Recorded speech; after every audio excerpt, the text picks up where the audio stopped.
Lesson 7. Crime and Punishment. Would you risk stealing a piece of bread if the penalty for being caught would be being burned through the ear and given 10 lashes of the whip?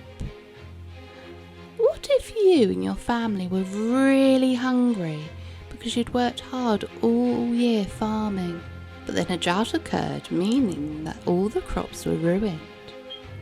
There was no police to catch you. This was the Tudor times. So what harm could there be? Well, for a start, you could be dragged in front of the parish constable. He was responsible for keeping the peace and catching criminals. And if caught, you could face a horrible, painful punishment. Tudors believed that if the punishment was bad enough, it would stop others from doing it. Common Tudor punishments: whipping. For thieves, less than a shilling's worth; vagrants, which are homeless people, or those who refuse to go to church.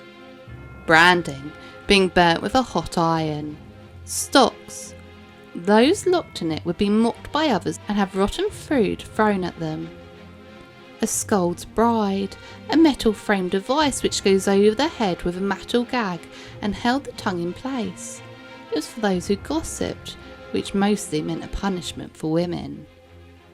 There could also be limbs cut off, or the drunken cloak, which was an ale barrel with holes cut out for a person's arms, head and lower body, so that he'd have to wear it like a really heavy shirt, then walk through the village being mocked. This was for being drunk in public.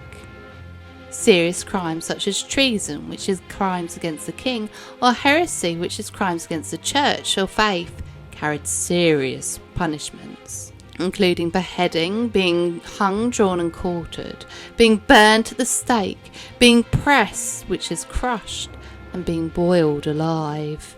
Executions were social events and people would come and bring their friends and family to watch. There'd be stalls selling snacks and ales and memorabilia, a bit like a sporting event you might go to today. It's been estimated that 70,000 people received the death penalty during Henry VIII's reign. The belief in witchcraft was prevalent during the Elizabethan era, and witchcraft trials were conducted. Those accused of witchcraft faced harsh interrogations, torture, and if found guilty, execution by hanging or burning the stake.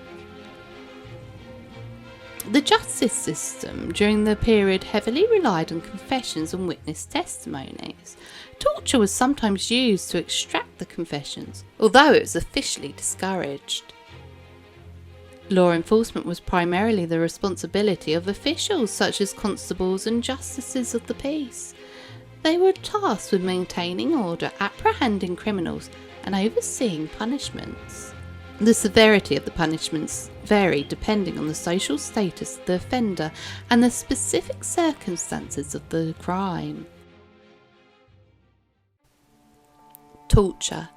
During the Elizabethan era, torture was occasionally used as a means of extracting confessions or punishing individuals accused of serious crimes. Here are some examples of the torture methods used during the Elizabethan era. 1. The rack. The rack was a notorious device used to stretch the victim's body. The victim's ankles and wrists were tied to the rollers and they were stretched by turning a handle. This would cause extreme pain and could dislocate or break bones. The scavenger's daughter. The scavenger's daughter was a metal contraption that compressed the victim's body into a small space. It consisted of a hoop-shaped iron frame with a central screw. The victim would be forced into sitting position and the screw would be tightened, causing intense pain and pressure. The Iron Maiden. The Iron Maiden was a coffin-like device with spikes on the inside. The victim would be placed in the door closed, causing the spikes to pierce the body. However, it's worth noting that the use of the Iron Maiden during the Elizabethan era was debated among historians, and existence during this time is not well documented. Water torture. Water torture involved forcing large amounts of water into the victim's mouth or nose, often using a funnel or cloth that would cause suffocation, drowning and severe discomfort. It's important to know that the use of torture was not widespread or officially sanctioned by the government during the Elizabethan era. It was often employed by specific cases, particularly those involving high treason or crimes against the state. The Tower of London. The Tower of London wasn't a Tudor construct. It was first built in 200 AD. That's 1200 years before the Tudors. It was first built as part of the Roman wall that ran around Londinium, which is now known as London.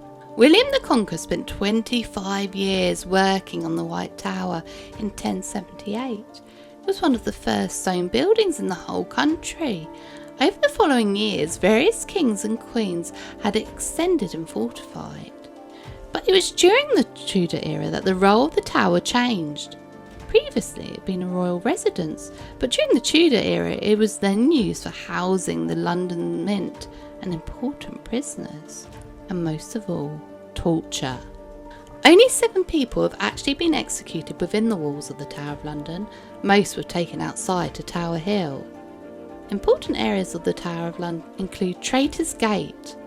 The water entry was known as Traitor's Gate. Many prisoners were dragged into the tower through the entrance, including Elizabeth I when Mary I had her arrested. Tower Green. This is where 7 private executions took place. Anne Boleyn and Catherine Howard were the 2 of those. Chapel St. Peter. The present chapel was built in 1519. Those executed on Tower Green and some in the Tower Hill were buried in the chapel, including Anne Boleyn and Catherine Howard.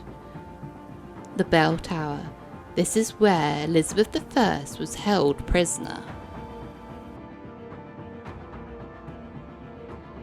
For your crime and punishment activity, you're going to hold your own Tudor court.